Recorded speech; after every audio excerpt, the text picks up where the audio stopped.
Hi friends, అందరికీ నమస్కారం. ఇప్పుడు మీరు చూస్తున్నది వచ్చేసి కడప జిల్లాలోని గువ్వల చెరువు ఘాట్ అన్నమాట.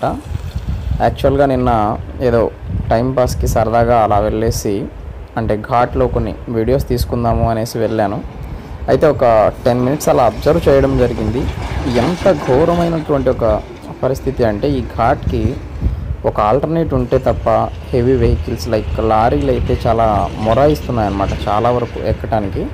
ఇక్కడ వచ్చేసి మనకు ఒక 4 ఘోరమైనటువంటి మలుపులు ఉన్నాయి. అండ్ ఇక్కడ మీరు చూస్తే ఈ లారీ చూసారా ఎంత స్లో అయిపోయింది, పైకి ఎక్కడానికి ఎంత కష్టపడుతుంది అంటే అది ఏ పొరపాటు జరిగినా బ్రేక్ ఫెయిల్ అయిపోయి రివర్స్ వచ్చేసి చక్కగా వెళ్ళి స్లోలో పడుతుంది. ఇది నేను చెప్తున్నటువంటి మాట కాదు, యాక్చువల్గా చాలా సందర్భాల్లో జరిగాయి.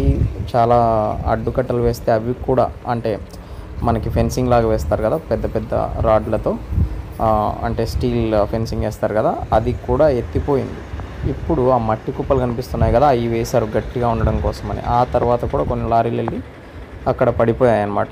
సో దీనికి ఆల్టర్నేట్గా ఒక టనెల్ నిర్మిస్తారు అనేసి చాలా కాలం నుంచి ఒక ప్రచారం అయితే ఉంది. కానీ నేను చిన్నప్పటి నుంచి దాదాపు 20 ఏళ్ళ నుంచి ఉంది. కానీ ఆ ప్రచారం ఎప్పుడు నిజమవుతుందో కానీ ఇలాంటి కష్టాలు తప్పేలా లేవు. ఈ లారీ చూడండి పాపం మొరాయిస్తుంది, అటువైపు బస్ ఏమో ఫాస్ట్గా ఓవర్టేక్ చేయడానికి ప్రయత్నిస్తున్నాడు. అంతలోకి ఎదురుగా ఇంకో లారీ వచ్చేసింది చూడండి. ఆ లారీ ఈ బస్సు ఎదురుగా పడి ఎంత దారుణం అంటే అసలు యాక్సిడెంట్ జరగడానికి చాలా ఎక్కువ సంభావ్యత ఉంది. కాబట్టి గవర్నమెంట్ తొందరగా టన్నెల్ నిర్మించాలని కోరుకుంటున్నాను.